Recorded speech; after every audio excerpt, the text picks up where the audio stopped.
Bonjour à toutes et à tous, je suis heureuse de vous retrouver pour cette nouvelle semaine d'actualité. Nous sommes le lundi 5 décembre et voici les titres. Nous reviendrons sur le deuxième site pilote de Wattway installé en Vendée.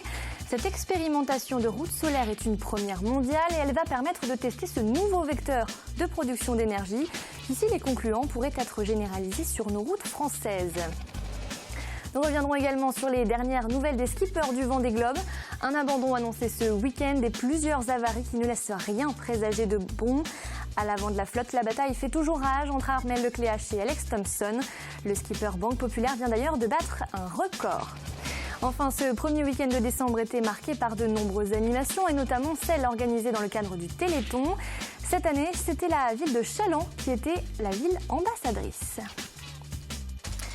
Mais avant de développer tous ces titres, arrêtons-nous quelques instants sur cette actualité nationale. Manuel Valls vient de se déclarer candidat à la primaire de la gauche. Il vient de l'annoncer ce lundi soir dans son fief d'Évry et confirme également sa démission du gouvernement pour se consacrer pleinement à sa campagne. Nous aurons bien entendu l'occasion d'y revenir dans notre prochaine édition. C'est une première en Vendée. Une portion de route solaire a été installée dans notre département. Un test de cette nature avait déjà été réalisé sur le parking du Vendée Espace, mais cette fois, le département, le CIDEV et l'entreprise Colas, à l'origine de cette expérimentation, ont souhaité tester ce dispositif sur une portion de route très passante. C'est pour cette raison que le panneau solaire a été installé juste en face du collège Antoine de Saint-Exupéry à Bellevigny. Une manière également de sensibiliser les élèves, comme nous l'explique Élodie Pépin. Après l'installation d'une première route solaire en juin dernier sur le parking du Vendée Espace, la Vendée se dote aujourd'hui d'une nouvelle portion recouverte de panneaux photovoltaïques. Installée sur la commune de Bellevigny, comme pour la première route solaire, il s'agit là d'une expérimentation. Une première mondiale. On sort du laboratoire, on doit se confronter aux conditions réelles et on doit tester différents types de trafic, différents climats, différentes températures. On attend de vérifier sa tenue et son encrassement à cause de la gomme des roues et de regarder l'impact que ça a sur la production énergétique. L'énergie lumineuse est transformée en énergie électrique. Le principe est simple. Les panneaux photovoltaïques sont reliés par des câbles à une armoire électrique qui alimente ce panneau de signalisation. Une petite production donc, mais qui pourrait à l'avenir devenir beaucoup plus importante. Nous attendons les premiers résultats, voir à quel montant ils vont pouvoir être fabriqués. Et donc la Vendée pourra faire partie de ces départements qui expérimenteront demain la production d'électricité sur de grandes longueurs d'infrastructures routières vendéennes. Installée à proximité d'un collège, cette expérimentation a ici trouvé une double vocation.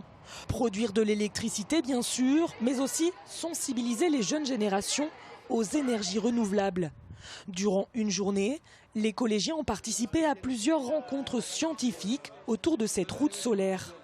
En troisième, on travaille sur les moyens de production d'électricité. Donc on avait vu en fait le principe de fonctionnement de quelques centrales thermiques, hydrauliques.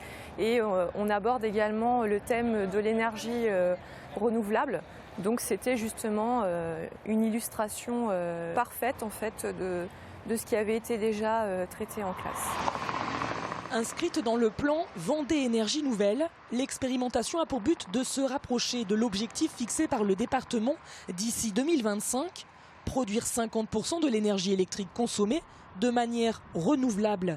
Actuellement, elle ne s'élève qu'à 10%. En bref, 2 personnes ont à nouveau trouvé la mort sur les routes de Vendée ce week-end. Un jeune homme de 19 ans a perdu le contrôle de son véhicule près de Bazoges-en-Paré et un homme de 49 ans est entré en collision avec un autre véhicule sur la route de Chantonnay. Le bilan s'alourdit donc encore puisque depuis le début de l'année, 47 personnes sont décédées sur les routes. La préfecture a annoncé ce dimanche la fin et la levée de la suspicion d'influenza aviaire en Vendée. Ce samedi, des doutes avaient été émis dans un élevage de poulets au nord du département, à Lagarnache très précisément. À titre préventif, quelques 13 000 poulets de l'élevage ont été abattus et un arrêté préfectoral instaurait un périmètre de sécurité à 10 km autour de l'élevage concerné. À ce jour, les mesures de restriction prises ce week-end concernant les mouvements et les transports de volailles sont donc levées. Dans le reste de l'actualité, une manifestation était organisée par le Front National ce samedi à Challans. L'occasion pour les sympathisants de lancer une pétition contre l'accueil de migrants. Ils demandent au maire du département de délibérer pour ou contre l'accueil de réfugiés dans leur commune. En tout, une quarantaine de personnes pro-FN étaient rassemblées ce samedi donc. Et face à elles, une centaine de représentants des syndicats, des associations et de la Ligue des droits de l'homme. Une confrontation plutôt agitée comme vous pouvez le constater sur ces images. Il y a une pétition qui est lancée sur change.org et qui permettra aux Vendéens de s'exprimer en disant qu'on ne veut plus de migrants sans leur avis. On demande simplement que chaque maire ait l'honnêteté de faire une délibération qui soit votée en conseil municipal pour que les gens savent que leurs taxes, leurs impôts, leurs taxes locales vont permettre de payer en partie l'implantation de ces gens. Car c'est pas vrai, ce n'est pas l'État qui va tout prendre en charge. Bien sûr que pour nous, à la Ligue des droits de l'homme, la question des réfugiés et des migrants est une question importante. C'est incroyable d'ailleurs de penser qu'à Challans, alors qu'il y a, si j'ai bien vu ce matin, environ 20 000 habitants, se pose un tel problème pour 16 migrants accueillis. On peut s'interroger, quoi. De quoi ont-ils peur, de désordre public au sein de Challans, qu'est-ce qui se passe là? Ça n'est pas raisonnable du tout. On en vient au chapitre sport avec pour commencer quelques nouvelles des navigateurs du Vendée Globe. Ce week-end, le premier japonais inscrit pour ce tour du monde a été contraint d'abandonner suite à un dématage. Tout va bien pour le skipper Kojiro Shiraishi, même s'il est évidemment déçu de devoir arrêter aussi brutalement la course. なんとか折れたマストを切り離して安全は確保しました。船体は大丈夫です。残念ながら今回のバンテグローブはこれでリタイアをすることになりました。もうね涙も枯れ果てました。悔しいですけどね、またこの海が顔洗って出直してこいということなんじゃないでしょうか。 Kojiro Shiraishi fait actuellement route vers Cape Town et c'est le 5e skipper à annoncer son abandon. Et il pourrait bientôt être davantage puisque Sébastien Josse sur Edmond de Rothschild et Romain Attanasio sur Famille Marie et Tamine rencontrent également des difficultés avec leur monocoque. Une avarie de foil pour le premier et la collision avec un ovni pour l'autre. À l'avant de la flotte, la course entre Armel Lecléache et Alex Thompson se poursuit. Le skipper Banque Populaire vient d'ailleurs de battre un record puisqu'il a franchi le cap Lewin ce lundi et pulvérise de plus de 5 jours, le temps de référence établi par François Gabard en 2012. Après la voile, revenons sur les résultats sportifs du week-end. Au programme du football avec la Coupe de France, les 4 clubs vendéens étaient en lice et il n'en reste plus que 2 encore en compétition. Il y avait également du volley avec le match très serré entre les Herbiers et Asnières et enfin du ring hockey avec la sévère défaite de l'équipe du Poiré. Le résumé en images. L'aventure de la Coupe de France s'arrête là pour Pouzauges-Réaumur. Le club de DSR recevait les Toulousains du Rodéo FC, équipe de CFA2. Pouzauges-Réaumur s'offre les premières occasions de la rencontre. Pourtant, face au but, ce sont les Toulousains qui se montrent plus efficaces. Ils ouvrent le score à la 28e minute. Malgré de nombreuses occasions jusqu'à la fin du match, les Vendéens s'inclinent 1-0. On savait que ça allait être compliqué à partir du moment où ils ouvraient la marque. Maintenant, voilà, on a fait ce qu'on a pu faire avec nos qualités. Et je pense que sur le match, on n'est pas ridicule quand même. Et ce 8e tour de la Coupe de France n'aura pas souri non plus au Sables-d'Olonne, battu à Biarritz 3-2. Il reste 2 clubs vendéens en lice, les Herbiers vainqueurs à Limoges et le Poiré-Survie qui s'est imposé sur Saumur. Prochain tour, les 7 et 8 janvier avec l'entrée en lice des clubs de Ligue 1. Les basketteuses de la Garnache avaient un coup à jouer ce week-end face à Trégueux. Les 2 clubs occupent le bas de tableau de N1. Les Bretonnes en rouge ont imprimé leur rythme dans le premier quart-temps, prenant une avance de 8 points que les Vendéennes ne réussiront pas à rattraper. Défaite 50-60. L'équipe de la Garnache reste avant-dernière du classement avec toujours une seule victoire au compteur. En volley, les Herbiers s'installent en haut du classement de N2 avec sa victoire sur Asnières, 3-7-1. Un match très disputé entre les 2 équipes. Les Franciliens remportent le premier set, mais les Herbretais se réveillent et arrachent les 3 manches suivantes. Les Vendéens sont 3e du championnat. Enfin, en ring hockey, la défaite est sévère pour le Poiré. Les Vendéens se sont inclinés dans leur salle face à Nantes, 7-2. Le Poiré, désormais lanterne rouge, aura toutefois montré qu'il pouvait faire jeu égal avec le 3e.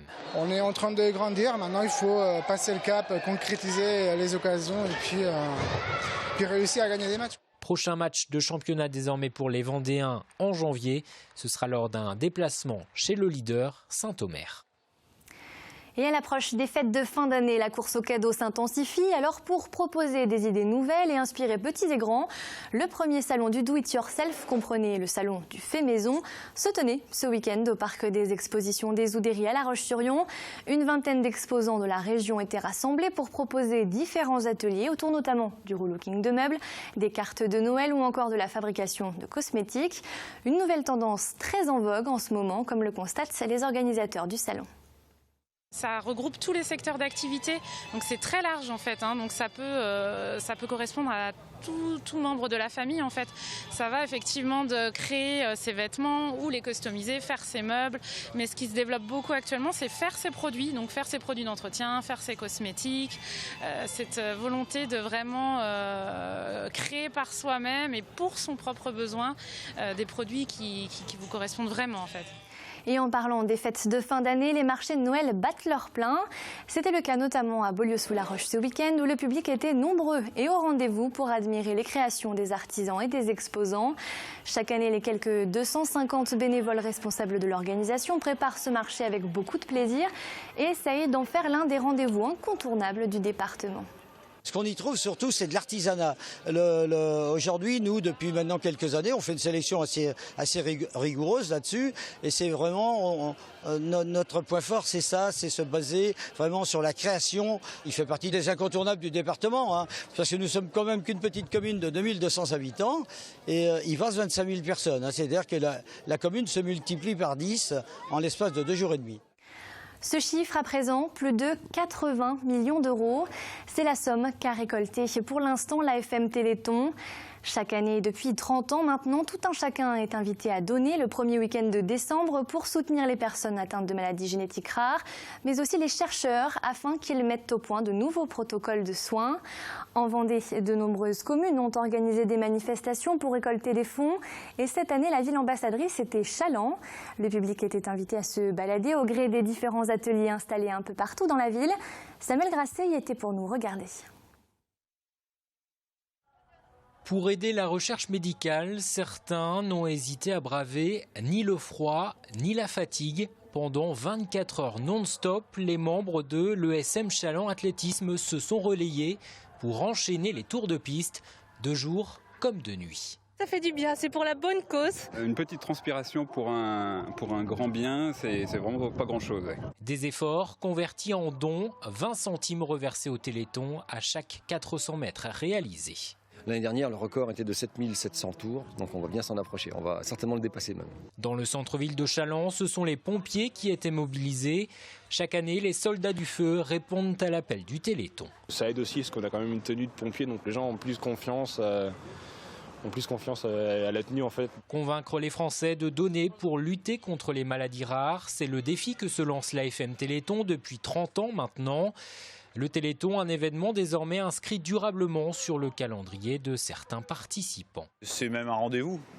Avec les enfants, on savent que le Téléthon, voilà, c'est des animations, c'est des dons, on leur explique à quoi ça sert, quel est le but. Je travaille dans le domaine de la santé et donc le soin aux patients et trouver des solutions avec les essais cliniques et les nouveaux traitements, ça m'intéresse particulièrement. Donc, pour moi, c'est important de participer. Une longévité du Téléthon que l'on doit aussi aux centaines de personnes qui se mobilisent chaque année dans le département pour organiser des événements. Cette année, à Chaland, ville ambassadrice, 30 bénévoles se sont investis, dont 3 à temps plein pendant 2 mois. On monte en puissance à Chaland depuis maintenant 5 ans. De 8 000 € à peu près de dons, on est passé à 15 000 l'année dernière. On espère cette année les dépasser, je pense que ça va être un peu dur. Mais bon, on va essayer. L'an dernier, à l'issue des 30 heures d'animation et de marathon audiovisuel, 1,2 million d'euros avaient été collectés en Vendée pour aider les malades et leurs familles. On jette un coup d'œil sur les grandes dates de la semaine avec pour commencer ce mardi le lancement du salon Midest à Paris. Jusqu'à vendredi, 23 entreprises vendéennes de la métallurgie et de la plasturgie seront présentes au pôle Vendée. C'est la 11e année consécutive que notre département est représenté et ce salon permet de valoriser les savoir-faire de notre territoire mais surtout de démarcher de nouveaux clients. Ce week-end, les jeunes intéressés par l'alternance ont rendez-vous au salon Vendée Métiers. Organisé tous les 2 ans, cet événement a pour vocation de présenter toutes les formations et tous les métiers accessibles via l'alternance.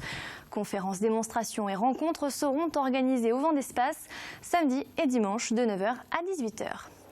Enfin, dimanche, les habitants du château d'Olonne sont appelés à voter à l'occasion de la consultation citoyenne organisée dans le cadre de la fusion entre le château d'Olonne, Olonne-sur-Mer et les Sables d'Olonne.